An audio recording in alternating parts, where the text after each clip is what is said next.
हरेक भ्रष्टाचारीको घरबाट एक एक रुपियाँ निकाल्छु, तिनीहरू तान्छु, ल्याउँछु, देखाउँछु, संसारले थाहा पाउँछ नेपाल कसरी परिवर्तन हुन्छ भनेर।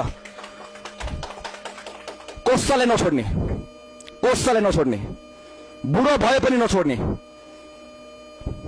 म कसैलाई छोड्दिनँ। यो तपाईहरुको मिडिया मार्फत म भन्न चाहन्छु कि म कसैलाई छोड्दिनँ, म एकजनालाई छोड्दिनँ।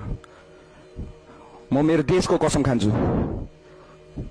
म मेरो त्यो फलन सोल्जर्सहरुको लागि कसम खान्छु, मेरो त्यो गोली खाएको भाइहरुको कसम खान्छु कि म कसैलाई छोड्दिनँ। एक छोड्दिनँ, दुई छोड्दिनँ, तीन छोड्दिनँ।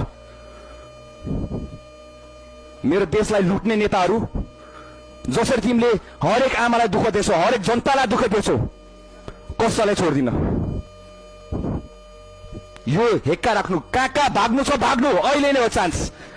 खोजेर भनी झार्छौँ हामीले, नेपाली जनताले झार्छ। अब कसैले झार्दैन। तपाईहरु जहाँ जहाँ लुक्नुहुन्छ निकाल्छौँ हामी तपाईहरुलाई। यति दुःख पाछ हाम्रो नेपाल आमाले। सतीले सरापेको देश भन्छ।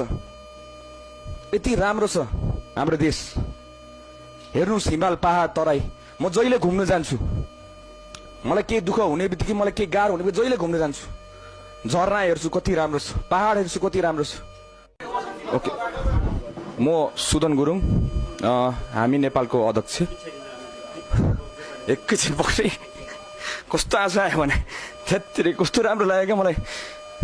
यो एउटा सपना थियो क्या हाम्रो, देश परिवर्तन हुन्छ भन्ने एउटा आशा थियो। आज मैले मेरो अगाडि हजुरहरू सबैजना देख्दाखेरि मलाई बल्ल मेरो देश परिवर्तन भयो जस्तो फिल भइरहेछ। त्यही भएर अलिकति कन्ट्रोल गरिरहेको छु। गयो यस्तो आँसु आउँछ त्यत्तिरै क्या।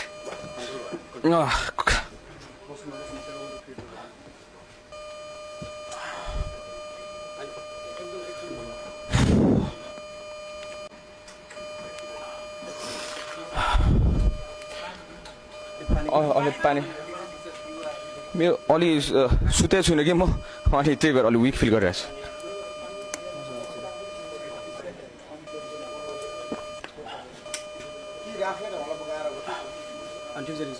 होइन म गएर बोल्छु नि, सकिहाल्छु नि। ओली भइदिएको बस्थ्यो होला।